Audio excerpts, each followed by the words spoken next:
In this video, we are going to take a look at very few identities. Particularly the half-angle identities. Now, we'll start this discussion with a double angle for cos 2a. This is a double angle for cosine. And we can see from there to say this is the same as cos A plus A. Cos 2A is the same as cos A plus A. This A plus A is the 2A that we have there. Now from here, we can expand this using the cos expansion for cosine as cos of A cos of A minus sine of A sine of A. This is the cosine expansion for cos A plus A. And from here, we can simplify this further as cos squared A minus sine squared A.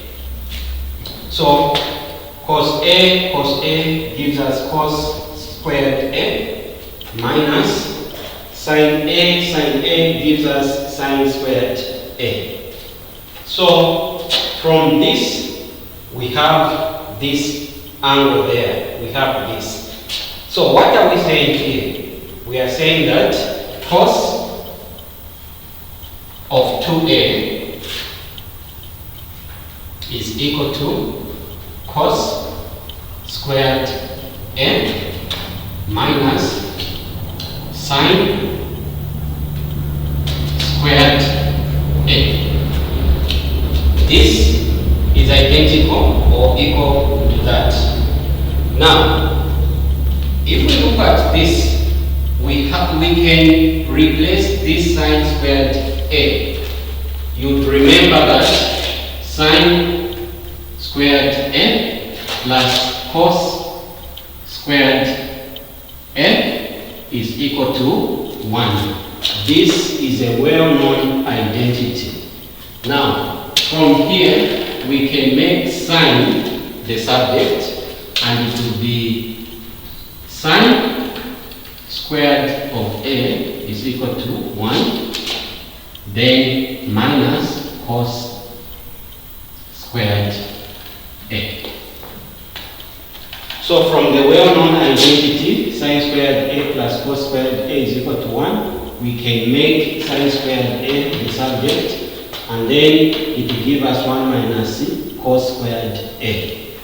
So what we can do here, we can substitute the sine squared A with 1 minus cos squared A from there. This will give us cos 2A is equal to cos squared A minus, we are going to substitute this part with 1 minus cos squared A from there. So it will be, we can open the brackets, 1 minus cos squared A. We can simplify, or we can open the brackets there. It will give us cos 2A is equal to cos squared A minus 1, and then plus cos squared A. So the negative has been distributed over the positive and the negative. Here it's giving us negative 1, and then negative multiplied by negative cosine is giving us positive cosine squared A. We can simplify this further. It will give us cos 2a will be equal to we arrange them like this: cosine squared A plus cosine squared A. So this will be cos squared A plus cos squared A, then minus 1.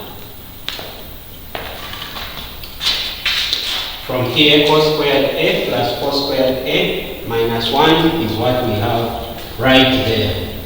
Then next what we can do is to add those terms. It will give us cos 2A, which will be equal to 2 cos squared A minus 1.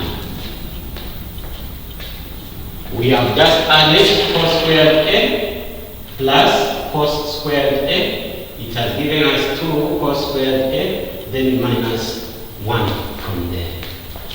Now, from here, I can write that as 2 cos squared A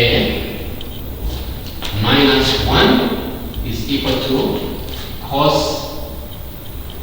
of 2A. What I've done, I've just started with this part here, which is 2 cos squared A minus the 1, then is equal to this 2 cos 2A there. Now what I want is to make the cos squared A the subject there. It will give us 2 cos squared A is equal to this one will be brought this other side. It will be positive 1, then plus the positive cosine which is here, which is cos 2A. So from here, I can divide both sides with a 2, divided by 2 there, and divided by 2 there. This will cancel, and then my cos squared A is equal to 1 over 2 plus then cos of 2A over a 2. So from here we can see that we have an identity, but we can also factor out the half. We know we have a half there, 1 over 2, there's a half, and then we have a half there. So we can factor that half out. So it will give us cos squared A is equal to half. We have factored half out, and then we are remaining with 1 there, plus then cos 2A there. Now, this is an identity that we can use when doing some calculus, especially when we are doing some integration. We are going to find that this identity is very much useful. And you can see that from here, the cosine is to the power 2, but in this identity here, the cosine is to the power 1. So it is a power reduction formula which you are going to find very useful when doing integration and other calculus work. Thank you.